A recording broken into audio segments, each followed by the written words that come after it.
Cinquième partie, Saqqara, le sanctuaire de cristal.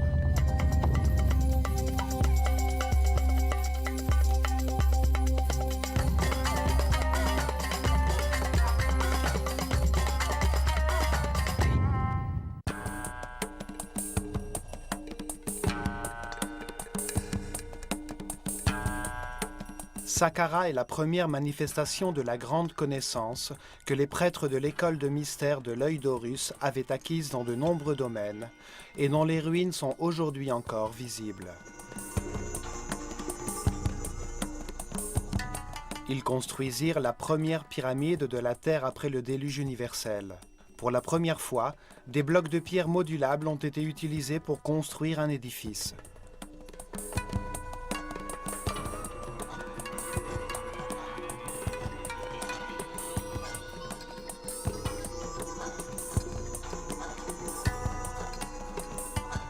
Des hiéroglyphes, composant les premiers textes religieux de l'histoire, ont été gravés sur les murs.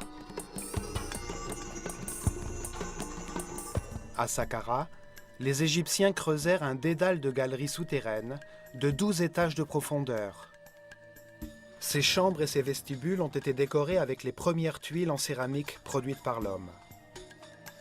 Plus de 40 000 urnes, vases et tasses en albâtre ont été retrouvées dans ces pièces. À quoi pouvaient-ils servir? Pourquoi les Égyptiens ont-ils travaillé si durement pour creuser des tunnels, des chambres et des halls à 30 mètres en dessous du sol? Comment ont-ils éclairé ces pièces pour réaliser les ouvrages de céramique très sophistiqués qui ornent leurs murs?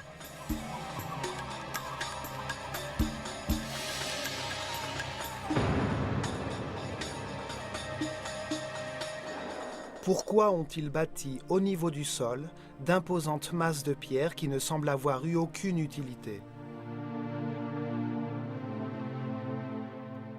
Quel avantage pouvait avoir une société de 4 millions d'individus à tailler et à déplacer plus d'1 million de tonnes de pierre pour construire un ensemble architectural si raffiné?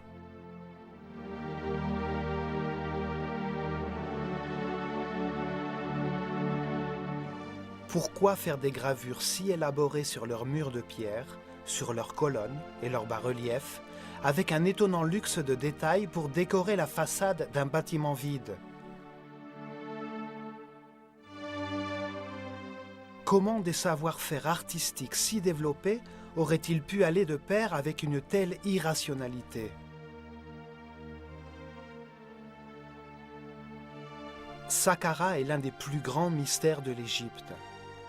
Son histoire révèle les réponses les plus incroyables, à commencer par le génie polymorphe, le personnage fabuleux qui l'a conçu et qui a dirigé sa construction.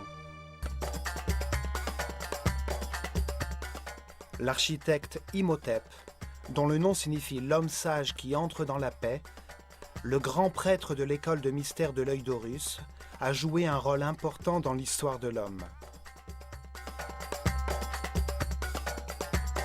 Premier ministre, vizir et le chancelier du pharaon Djéser, qui appartenait à la troisième dynastie et qui régna vers l'an 2800 avant Jésus-Christ.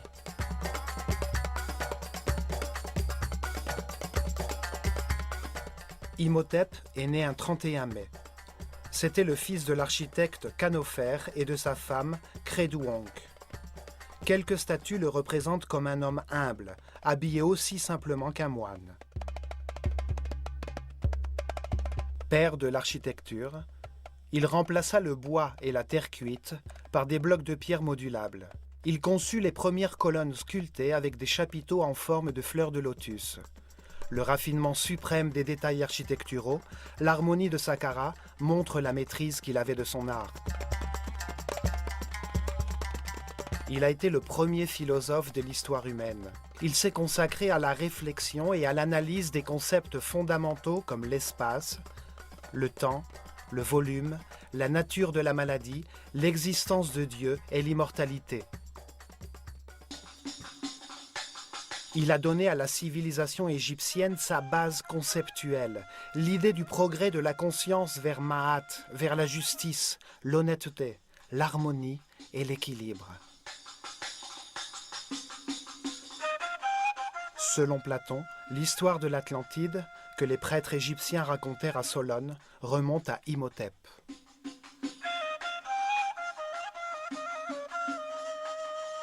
Astrologue et astronome, il a réalisé la première transcription graphique de la sphère céleste et il a dessiné les premières cartes des constellations.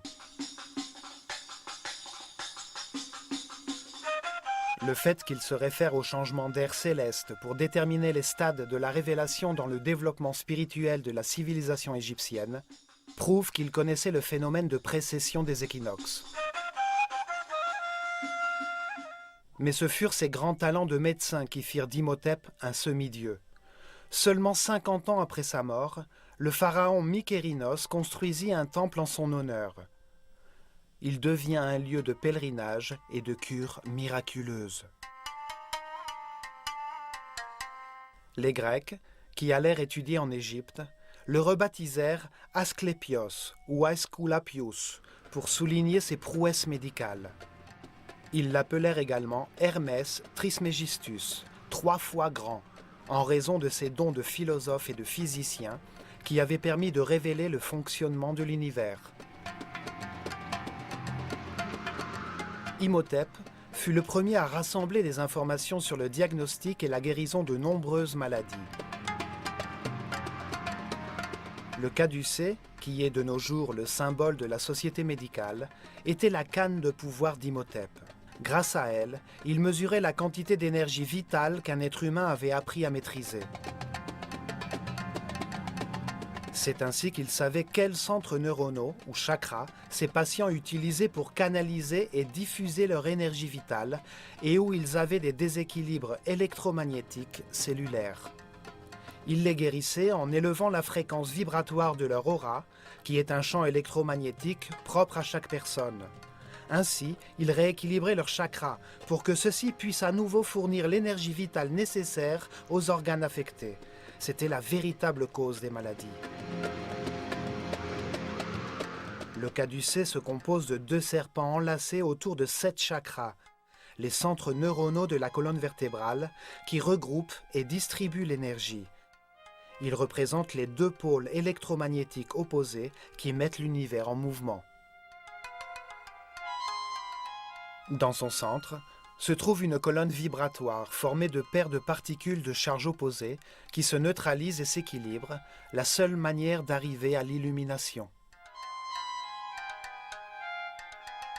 Il représente le Kundalini, la force vitale qui se déplace le long de la colonne vertébrale. Même après la disparition de ce savoir ancestral, le caducée demeura le symbole de guérison. Les expériences qui ont manipulé cette forme comme une bobine électrique ont permis de découvrir certaines caractéristiques mystérieuses.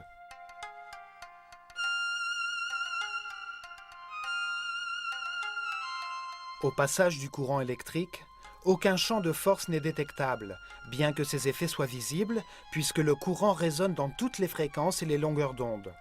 Le caducée pouvait être utilisé pour envoyer et recevoir des signaux radioélectriques en alignant ses 2 branches de fer, comme s'il envoyait des signaux laser.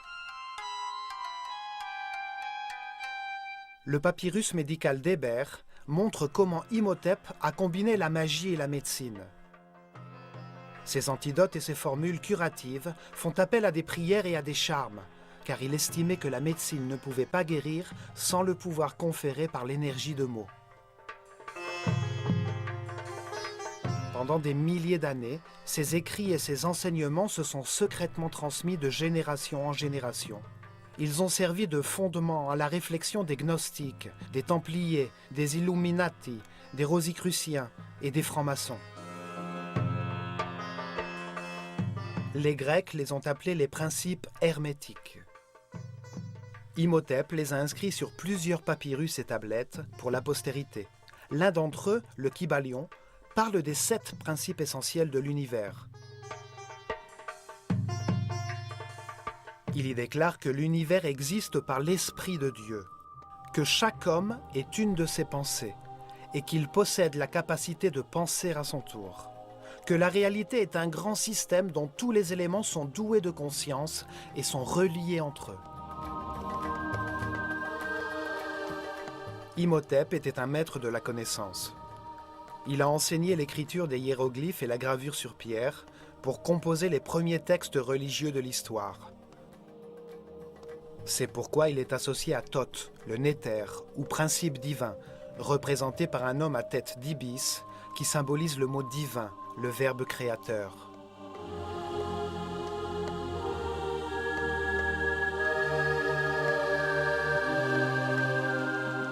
Imhotep était sans aucun doute un esprit exceptionnel. Le temps a fait de lui un mythe et l'a associé à la divinité sous différents noms. Thoth, Mercure, Quetzalcoatl, Aesculapius, Hermès Trismegistus, celui qui est 3 fois grand. Le terme hermétique devient synonyme de sagesse secrète, celle qui était autrefois dans les esprits des prêtres de l'œil d'Horus, dont l'un des premiers grands prêtres fut Imhotep, le sage qui entre dans la paix.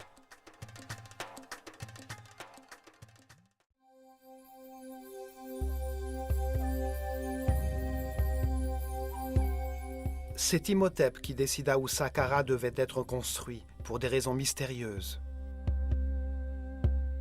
Le site se trouve entre le 31e et 32e degré de longitude est et entre le 29e et 30e degré de latitude nord, dans la seule région d'Égypte où allaient être construites des pyramides dans les 400 ans à venir.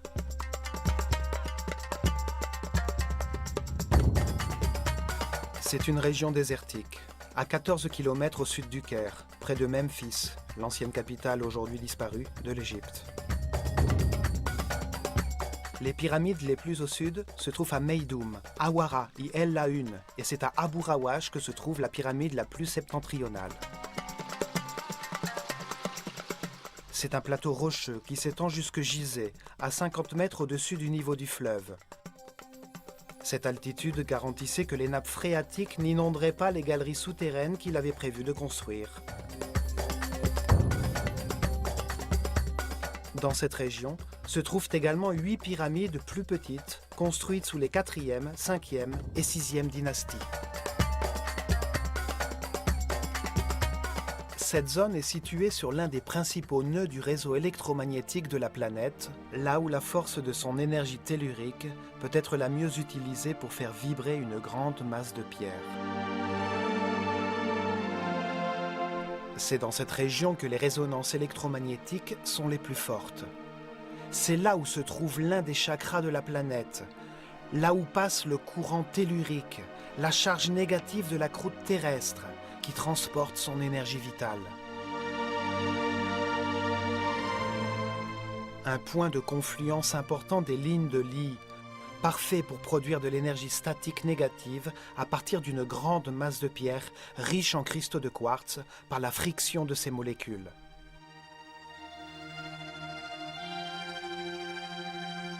L'atmosphère dans cette région est chargée de 500 volts par mètre carré de courant positif, soit 5 fois la charge normale. C'est un point de puissance sur la planète qui permet d'accroître le niveau d'énergie dégagé par la pyramide construite par Imhotep. Cette situation géographique était essentielle pour utiliser la pyramide comme un condensateur électrique qui absorbait l'énergie positive de l'atmosphère dans les cristaux de quartz des plaques de granit qui recouvraient alors sa surface.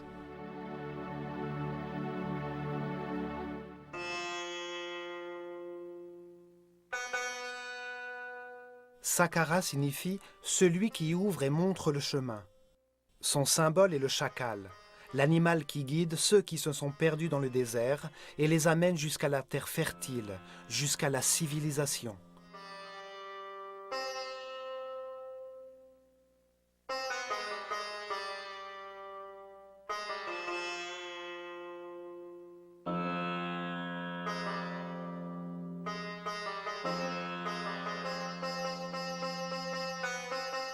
De loin, la première chose que l'on pouvait voir était la pyramide blanche, derrière un très long mur, le premier à être construit par l'homme avec des blocs de granit taillés, ornés de somptueux bas-reliefs et de linteaux. Un ouvrage beaucoup plus complexe que la pyramide elle-même. 130 000 tonnes de granit de Tura formaient un immense et inimitable mur de pierre. Il entourait les 15 hectares de l'ensemble architectural en le protégeant du chaos extérieur, en lui donnant une forme rectangulaire, orientée en sens nord-sud, parfaitement parallèle au cours du Nil.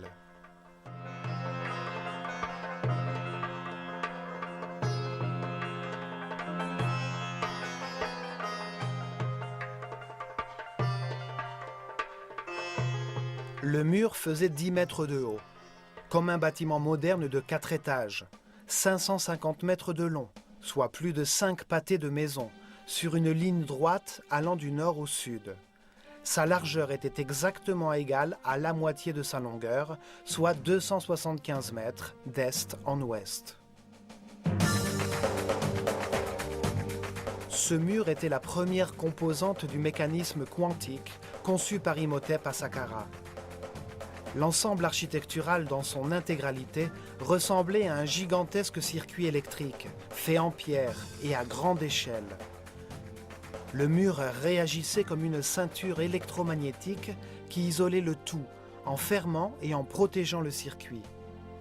Il n'y avait pas besoin de fils électriques, mais seulement d'une forte densité de cristaux de quartz dans les molécules de la matière qui le formaient.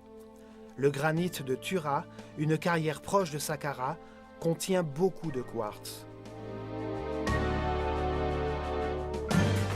Les molécules de quartz sont constituées de tétraèdres, une des 5 formes fondamentales qui composent la matière, les solides platoniciens. Les vibrations de la planète provoquent des frictions entre les faces du tétraèdre, ce qui produit une charge électrique. Les 85 000 mètres cubes du mur de granit contenaient un grand nombre de cristaux de quartz, qui produisaient un puissant champ de force électromagnétique, un signal radioélectrique constant. Le mur fait partie d'un complexe permettant de concentrer de l'énergie électromagnétique et dont le centre était la pyramide de 66 mètres de haut qui le dominait.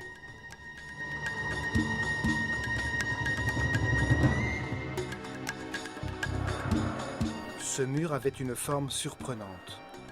Il s'avançait et reculait pour former, à intervalles réguliers, des bastions et des portiques. Des reliefs verticaux entouraient les porches, donnant à l'ensemble toute sa beauté et sa régularité, générant un sentiment d'harmonie dans une composition presque postmoderne.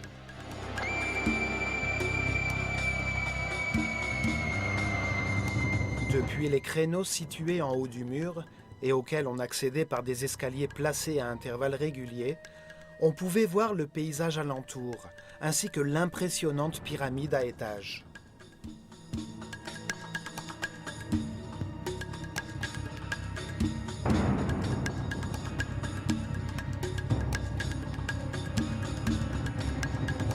Non seulement c'est la première construction monumentale en pierre sculptée faite par l'homme, mais elle présente aussi une série de détails architecturaux qui montrent une maîtrise et une connaissance de l'architecture que les développements ultérieurs de la civilisation égyptienne n'ont jamais dépassé.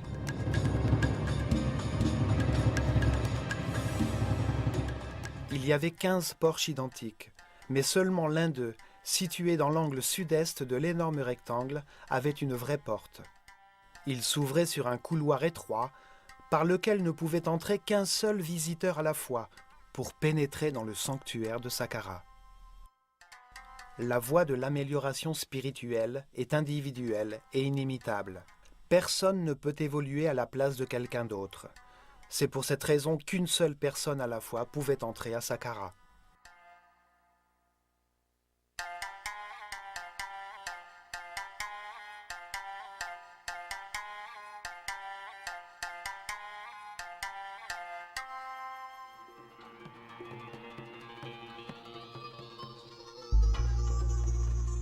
Un mur si haut, avec 14 porches murées et un seulement ouvert, avec une entrée si étroite, tout cela semble avoir été construit à des fins défensives. Pourtant, il n'y a jamais eu de porte à l'unique entrée. La technologie mise en œuvre à Saqqara restreignait l'accès aux êtres à l'esprit primaire, ceux qui dégageaient une mauvaise aura, c'est-à-dire un champ électrique négatif.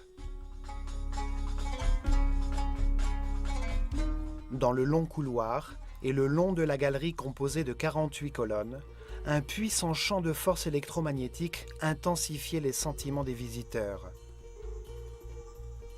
S'il y avait de la haine, de la peur ou de l'insécurité dans leur cœur, leur propre angoisse les empêchait d'entrer.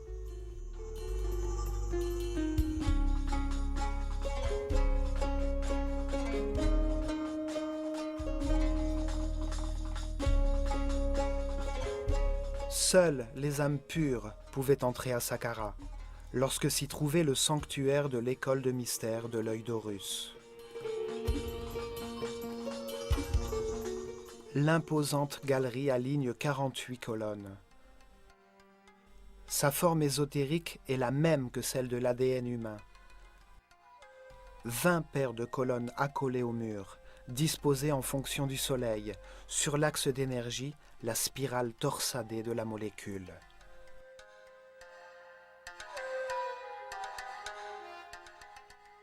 Quatre paires de colonnes, dans le hall transversal, à la fin de la séquence, représentent la capacité supérieure des humains à conserver, analyser et traiter les informations.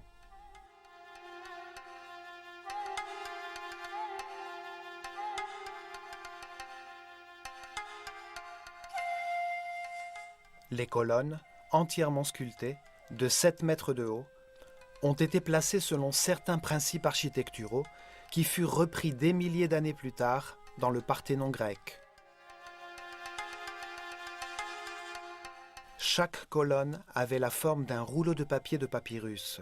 Le cylindre était légèrement convexe et il se rétrécissait sur sa partie supérieure pour accentuer sa verticalité, ce qui était un trompe-l'œil, car sinon, vu de loin, il aurait pu paraître courbé.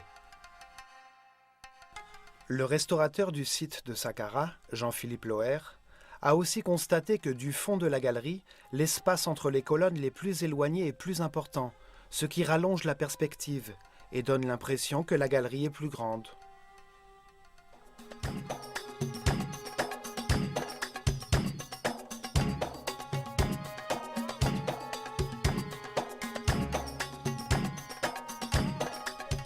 Au bout de la galerie, nous arrivons au hall transversal, avec 8 colonnes reliées par des murets de pierre qui entourent la sortie vers la grande cour des serpents. La magnifique pyramide à étages brille au nord.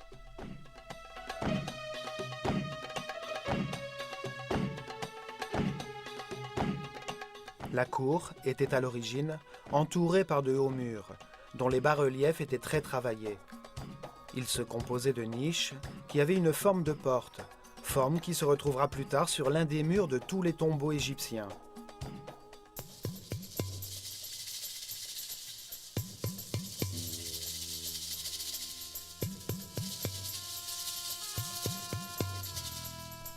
Chaque porte a été surmontée d'une frise horizontale décorée d'un cobra, le serpent sacré qui représente la dualité, avec sa langue fourchue et ses organes sexuels hermaphrodites.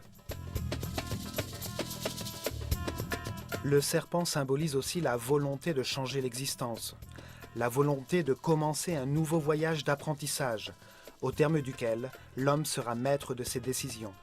C'est la source et l'origine du mouvement.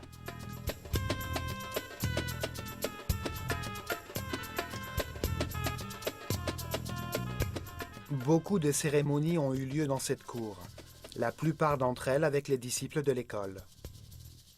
Mais, une fois par an, le pharaon venait sur ce théâtre pour être couronné de nouveau par le grand prêtre de l'œil d'Horus, avec la couronne blanche et rouge qui symbolisait son pouvoir sur toute l'Égypte. À la 30e année de son règne, se tenait également une cérémonie de rénovation appelée Eb Sed. Durant cette cérémonie, le pharaon courait tout autour de la cour des serpents, avec pour unique parure les emblèmes de son pouvoir, afin de se renouveler conceptuellement et de montrer sa force, sa capacité à dominer le monde physique. Le mur au sud de la cour servait de façade au tombeau du sud, une fausse chapelle construite en pierre et dont le toit était voûté. Sa fonction réelle était de cacher une des deux entrées du souterrain.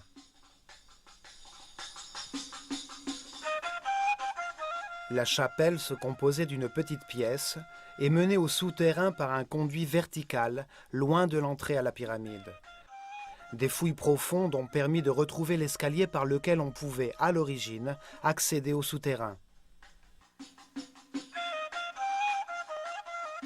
Les deux conduits verticaux de l'entrée, celui de la pyramide et celui de la chapelle sud, ont été retrouvés cachés sous des plaques de granit circulaires qui pesaient plus de 10 tonnes. La chapelle à la surface n'était qu'une façade. La vraie vie de Saqqara était souterraine. Par cette entrée du tombeau du sud, nous arrivons à des chambres souterraines et à des galeries. Nous trouvons un tunnel qui aboutit exactement sous l'entrée de la galerie hypostyle.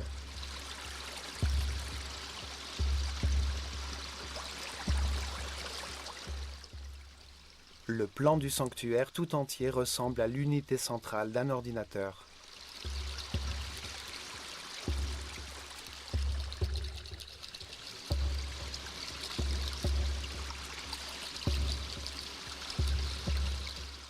Saqqara fut la première pyramide expérimentale destinée à utiliser et à améliorer une technologie quantique qui devait permettre aux disciples de l'école de mystère de l'œil d'Horus d'atteindre la perfection spirituelle.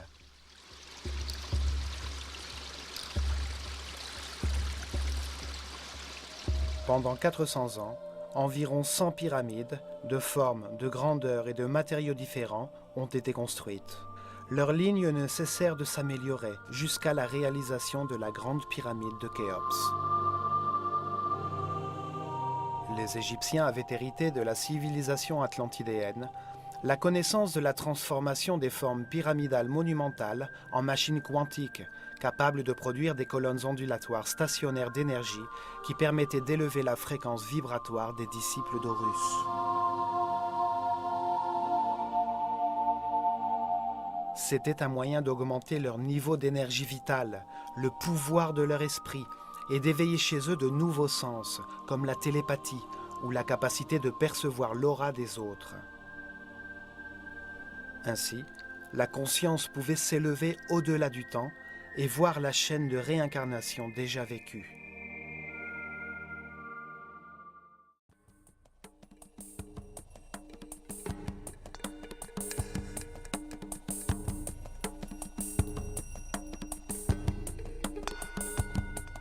Dans la cour des serpents, du côté où le soleil se lève, se trouvent 3 colonnes qui formaient le centre du temple royal de Eb-Sed, un bâtiment occupé par le pharaon et les prêtres de l'œil d'Horus durant les cérémonies.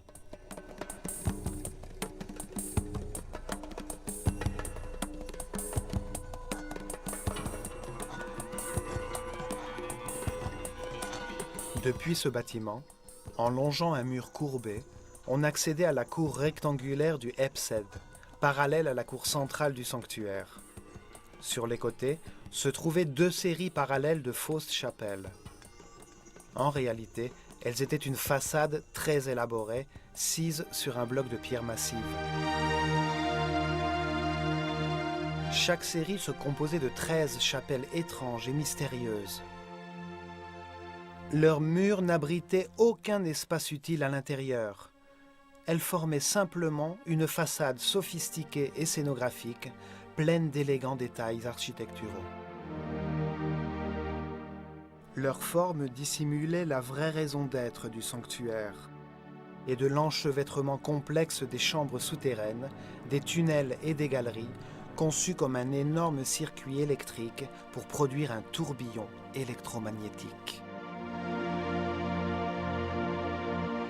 Devant chacune de ces chapelles, un passage étroit et sinueux menait à un petit sanctuaire extérieur qui devait contenir les représentations symboliques des forces tutélaires de l'Égypte, la divine Énéade.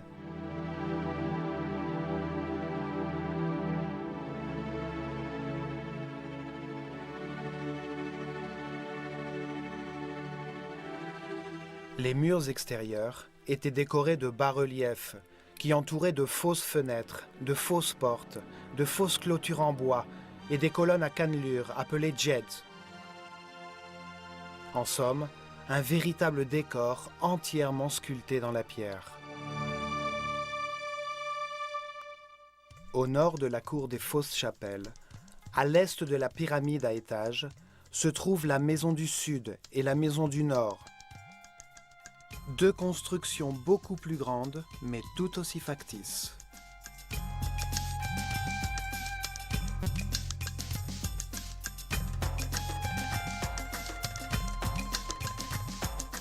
La façade de la maison du Sud est ornée de colonnes cylindriques dont les chapiteaux sont en forme de fleurs de lotus, le symbole de la Haute-Égypte.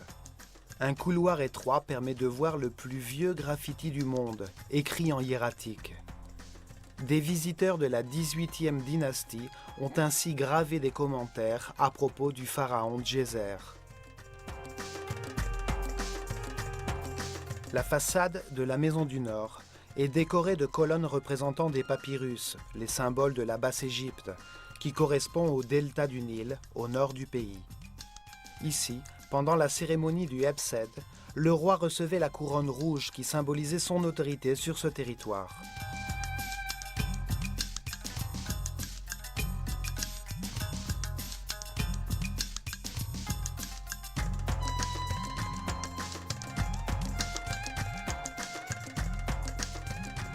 Entre la maison du Nord et le temple funéraire de Djéser se trouvait le Serdab, une petite chapelle avec 2 trous dans un de ses murs. À travers eux, une statue représentant le pharaon Djéser assis pouvait entrevoir la cour extérieure, tout en recevant le vent vivifiant du Nord.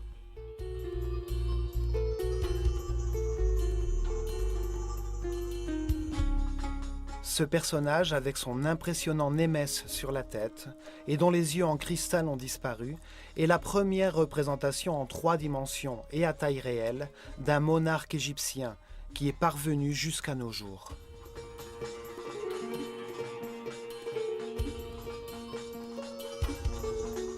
Durant des milliers d'années, il a contemplé la stupeur que les bâtiments factices de Saqqara ont provoquée chez ses visiteurs. Le décor qui cache de puissants mécanismes quantiques. De là, il a entendu toutes les théories selon lesquelles Saqqara a été son tombeau qui ne fut jamais utilisé.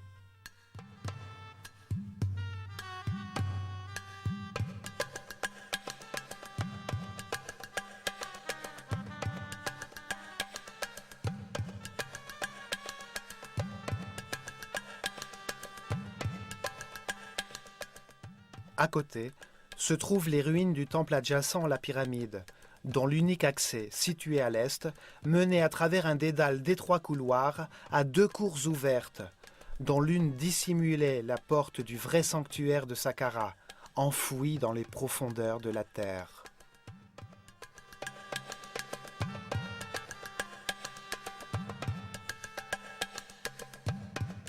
Cette cour cachait l'entrée principale du souterrain.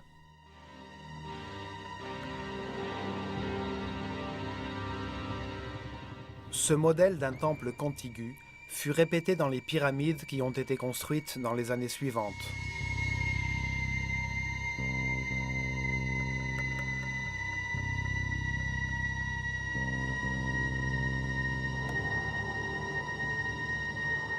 Saqqara a été abandonné à l'arrivée dans l'ère du Bélier, vers l'an 2320 avant Jésus-Christ, au moment de la construction de la pyramide de Khéops. Avec le temps, on oublia l'existence de ces entrées vers les chambres et les galeries souterraines. Les pierres des murs du sanctuaire furent utilisées comme matériaux de construction.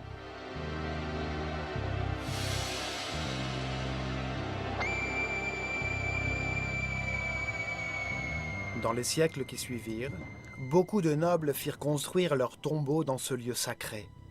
De nos jours, on pense que Saqqara a été un cimetière, dont le premier sanctuaire fut le tombeau du pharaon Djéser. Au temps de la 26e dynastie, en plein déclin de la civilisation égyptienne, Plus personne ne savait que le temple adjacent à la pyramide cachait l'entrée de la chambre principale. Le pharaon ordonna de creuser un long tunnel sous la façade sud de la pyramide, en croyant que l'entrée se trouvait là.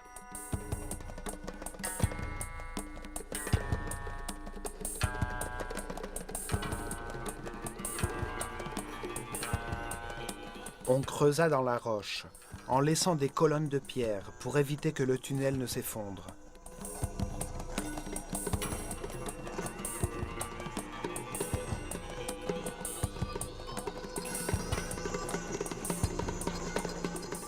Jusqu'à arriver à la chambre centrale, une pièce vide de 12 étages de profondeur, un puits de la forme d'un obélisque en plein cœur de la pyramide.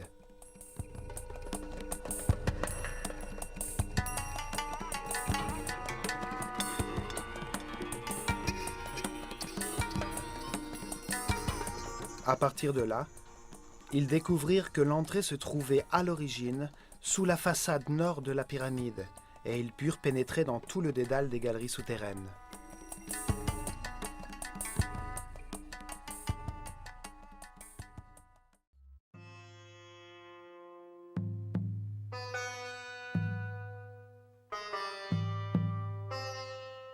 Saqqara a été construit en 3 étapes, planifiées dès le départ par Imhotep.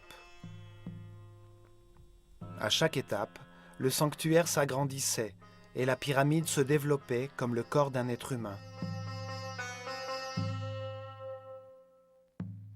La première étape fut la construction de l'épine dorsale du sanctuaire, le creusement d'un puits vertical qui va 30 mètres en dessous de la pyramide, à 12 étages de profondeur, soit 50% de la hauteur totale de la pyramide.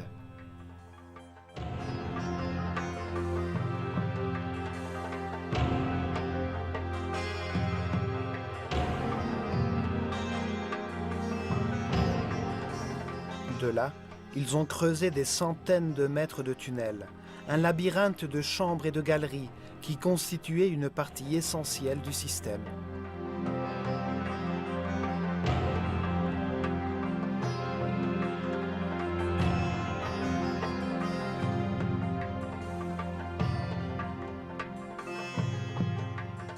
La deuxième étape fut la construction d'une petite pyramide à étages au-dessus du sanctuaire souterrain.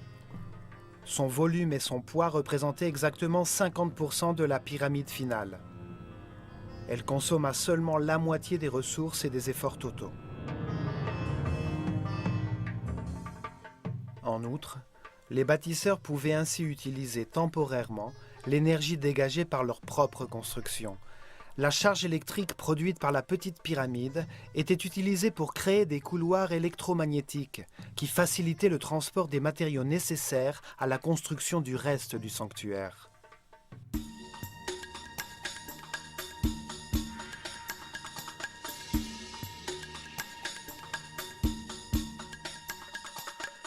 À partir de la pyramide, une série de colonnes appelées djed furent placées à distance régulière.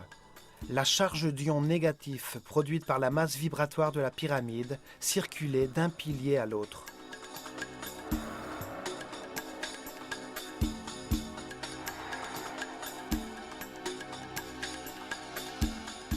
Chacun d'eux était composé de bobines verticales en fil d'or, enroulées autour de bâtons de bois. La première bobine se trouvait dans la partie inférieure et la seconde dans la partie supérieure. La colonne était placée sur une cavité pleine de fibres trempées dans l'eau salée qui assurait un excellent contact terre. Un prêtre d'un haut niveau de conscience et de vibration était tenu de contrôler grâce à l'énergie tachyonique de son esprit le passage du courant ionique de la pyramide à la première colonne. À partir de là, la charge électrique circulait régulièrement de pilier en pilier, créant ainsi un couloir électromagnétique qui s'étendait jusqu'à Tura, près de Saqqara, sur le Nil, dans le champ de puissance de la petite pyramide où se trouvaient les carrières de quartz granitique. Les plaques de granit, une fois découpées, étaient placées devant le dernier djed. Un prêtre les touchait alors avec sa canne, faisant ainsi circuler dans leurs molécules de quartz la même charge négative que celle du couloir. Les deux charges égales se repoussaient et le bloc se soulevait du sol. Le même principe est utilisé de nos jours par les trains à sustentation magnétique au Japon qui flottent sur un champ électromagnétique puissant de la même polarité que celle des wagons.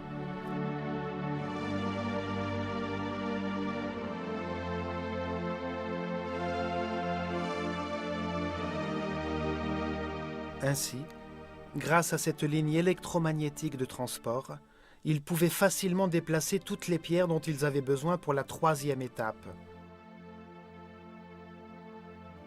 L'élargissement de la pyramide, avec 425 000 tonnes de pierres, et la construction des murs d'enceinte, avec 135 000 tonnes de granit.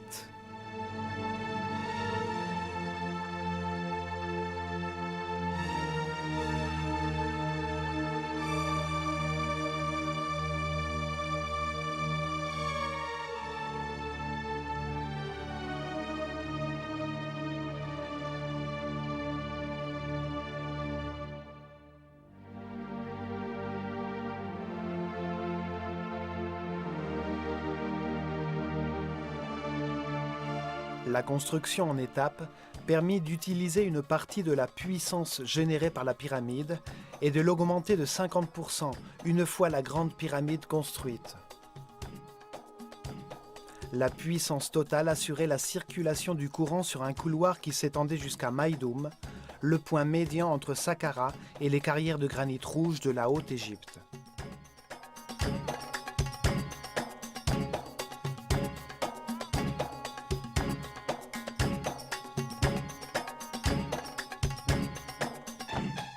La technologie et les connaissances héritées de l'Atlantide sont fondées sur les principes de mécanique quantique que nos scientifiques commencent à peine à comprendre.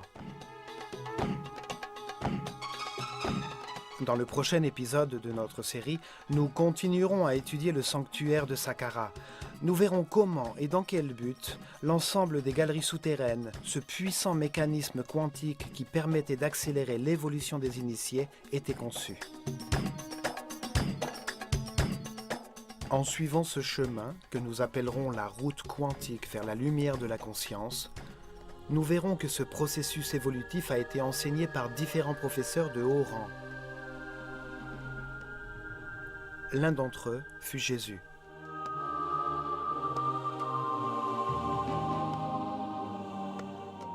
Il dit que si nous suivions la route vers la lumière et la vibration de l'amour, nous ferions encore de plus grandes choses.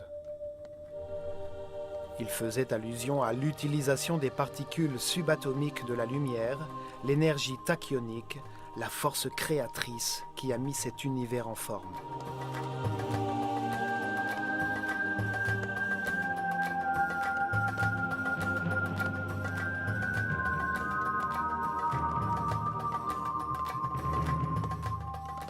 Des milliers d'années avant l'arrivée de Jésus, les sages prêtres de l'œil d'Horus ont utilisé à Saqqara ce même type de connaissances pour accélérer l'évolution de leurs disciples.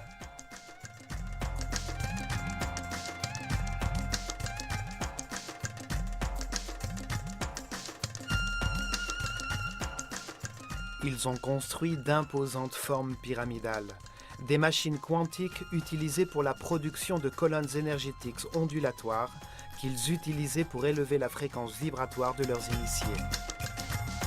Ils donnèrent naissance à un centre de communication avec des dimensions supérieures qui ont permis aux disciples les plus avancés de connaître la route vers la lumière, de recevoir des informations d'êtres plus évolués, des plus grands professeurs de l'univers.